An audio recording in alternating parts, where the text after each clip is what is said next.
I went from corners to soners, from marijuana and coronas to boning the mamas in Daytona on our way to Jonas. We be back. Peedi Crakk, songwriter, performer, entertainer. I can't explain what happened to my persona. I was shy like my mama, now I'm fly in Bologna, getting high, smoking tie, sipping my tie. Only if I knew where I'm going, life too short. Like this kid I knew out in Oakland and he too large. About to pick a new sport, rapped and took a new course. Not the same thing I used to do back in the schoolyard.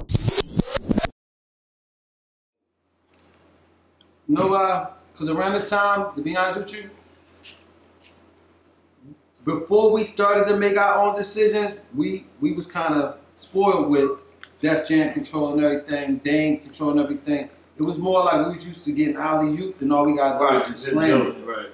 So when it came time for us to take charge of the careers and to go in the right direction, we didn't know because we were so pacified by Roc-A-Fella and Def Jam that it was like, we was just spoiled, you know what I'm saying? From my perspective. Somebody else might tell you something different, but I think we was spoiled because for me, once that was stripped away, I wasn't sure what to do.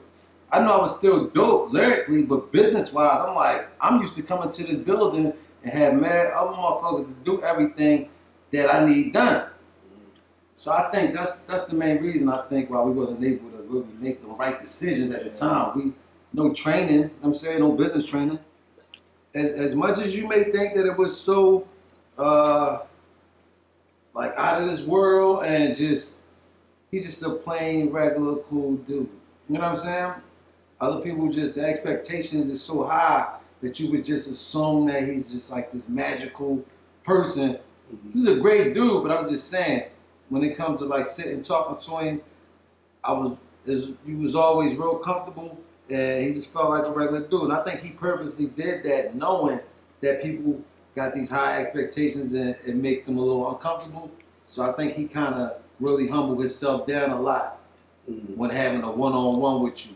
You know what I'm saying? Because he always made me feel comfortable. I never felt uncomfortable around him. Only time I felt uncomfortable around him was before we actually talked. When I first got signed, we wasn't really acquainted yet, so I would just see him and I was just like struck, like, oh shit, like that's Jay right there. And it made me uncomfortable and nervous. But once we like started to bust it up and he would pull me to the side, we'd rap and joke, and that's when you just, everything just fell out like yo, I love this dude, like he cool. He a cool dude.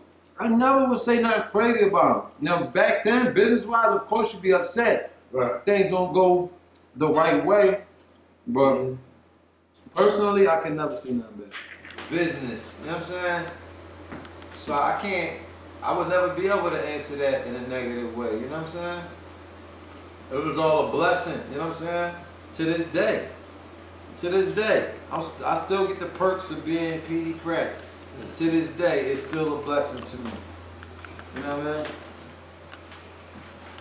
Peedi Crakk paid for everything in my life. We take care of everything in my life. I ain't work. I don't work. I don't job. Two different people, huh? Yeah. It's crack, and they call it crack. When y'all leave, I'm just Pedro in here chilling. I'm gonna probably eat some cheesecake and try to find a movie and just chill, get on the phone. But right now, Peedi Crakk had to stop and do this interview. You know what I'm saying? Peedi Crakk pay the bills. You know what I'm saying? Yeah. So I can't trip about that. You can't answer that in no negative way because you gotta be grateful for everything. We made it. We all became stars. We all been on television and movies and all of that. You can't trip. God probably look at you like, seriously? Like, I hooked you up out of all these niggas. Yeah, they're all the less fortunate. So out of all these niggas, I grabbed you, Crack, and you gonna sit here and act like you ain't get nothing? Cause being signed and doing all that, I was like hitting the number. Gotta play a number, actually. So you gotta pay the number. Yo, it was like hitting the lotto, baby.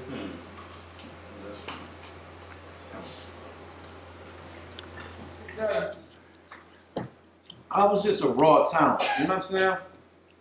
I never was really sure what I had. Everybody would always tell you, but it's not really that real to you. You don't see it. Everybody else see it. You know what I'm saying? And I was that person that everybody else would see, because everybody would say it to me. They'd be like, yo, you don't even see it, Crakk. You know what I'm saying? And I'm just like, yo, this is just me, and this is how I feel. You know, I got the little unique style, and I had the look with me, and just all these different aspects that they look for in a star artist. You know what I'm saying? But I never would see it though. I just like the rap, and I was just dope. You know what I'm saying? So even throughout all of them years with Roc-A-Fella, I still never understood it. And until I had time to get away from it and reflect on it. Like when I got locked up and we was no longer with Def Jam, and my life, like God toned my life down a little bit so I could reflect. Because before, once you in the speed and lane, you can't even look in your rear view. Like you going so fast, you can't even look. Like I'm just out. So I had no idea what really was going on with me. I just had to make moves as they come. I just had to make a decision and do things. But once everything settled down and I get to sit back and it ain't so much attention on me, I start to realize like I was really blessed. You know what I'm saying? And I made a real strong mark in the game, you know what I mean? As far as like an impression on other artists. I got artists that I was a fan of, new artists that would tell me like, yo, Crakk, you're like one of my favorite rappers. And it's just like Black Thought just spit one of my verses to me, and that's just amazing. You said Black Thought? Yo, this is Black Thought. Wow. You know what I'm saying? And he'll just be like, yo, that's my shit, Crakk. Kick it up a little notch, let the speak pop. Ever since the first beat drop, I was heat rock. Me and my brother came out my mother with, and start killing black. I'm like, yo, this Black Thought. Like, running my verse down to me. Every word. And shit like that will really bring it to your eyes. Like, yo, you dope. Like, don't blow your head up. You ain't the bombest nigga in the world. But you a bomb ass nigga, Crakk. I was on State Road. I was at every jail on State Road. It worked in my favor.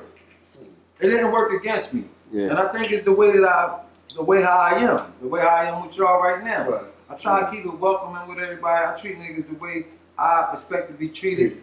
And until you show me something else, I'm gonna treat you with that same respect. You know what I'm saying? I'm gonna just treat you accordingly. You know what I'm saying? Yeah, you keep yourself like a man and respectful. I ain't got no choice but to treat you with respect, because that's how you carry yourself. So that stuck with me throughout all of the years, and I guess since I represented Philly so strong, you know, in all of the verses you would be able to hear, North Philly get it in.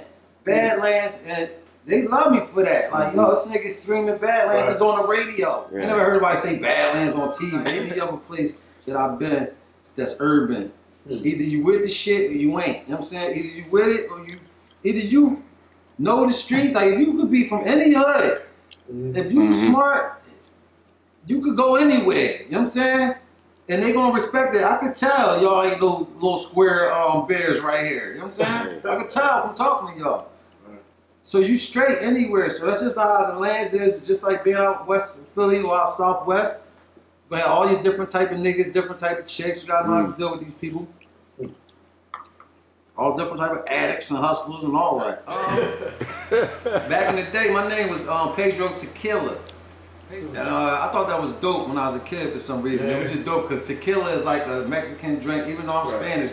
But I just thought tequila was just sound Spanish. Like, nobody gave a fuck. Nobody really analyzed that. But it was Pedro Tequila.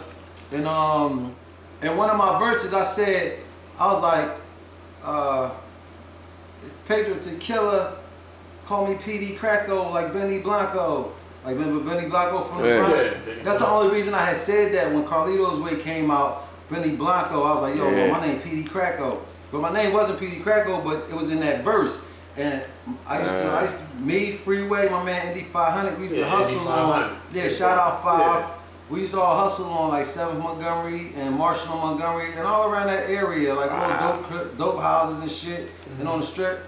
And our OA, Daoud, Blast, them niggas, they used to be like, yo, rap, and buy some 40s and shit. We all sit out there and drink 40s and we like battle each other. You know what I mean? And they used to be like, yo, Crakk, spit that verse that you be like Peedi Crakk, like Benny Blanco. And ever since I used to always spit that verse, and niggas just start saying it, like, yo, Peedi Crakk. I'm like, yo, that's not my name. They're like, yo, hey, Crakko. I'm like, fuck it. All right, it's Crakko. It's Peedi Crakk, and I just dropped the O off. I didn't start. Me and Freeway had a group back in the day called Ice City. Oh, Ice City, that's what I meant. Yeah, Ice City, but then he had got signed with Roc-A-Fella, and the whole Ice City thing kind of was no longer. Well, I wasn't involved in it no more, you know what I mean? Right.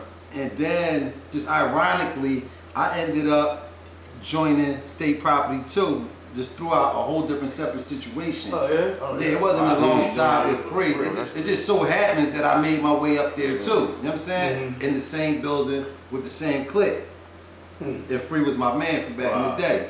It was just ironic. You really have your heart into it, you know you're going to do it good. I don't feel like that about rap, like I used to feel, you know what I'm saying? I still love rap, and you know, I'm the type of artist that I'm always going to keep it dope. I can still rhyme right now. You ain't going to tell that I'm not feeling it, you know what I'm saying? But at heart, I think movies is the thing, you know what I'm saying? At this time of my life, it's film, you know what I'm saying? So that's the next move, that film thing. That's the best part, is actually writing it and being able to direct it. It's fulfilling. Get it how you want it, right? Yeah. It's fulfilling to see the product at the end. It's really, it feels good. Just like if I make a song and they come out banging and we playing it through the speakers real loud. Like, damn, I killed that. You know what I'm saying? That's how I feel about screenplay, like it. Okay.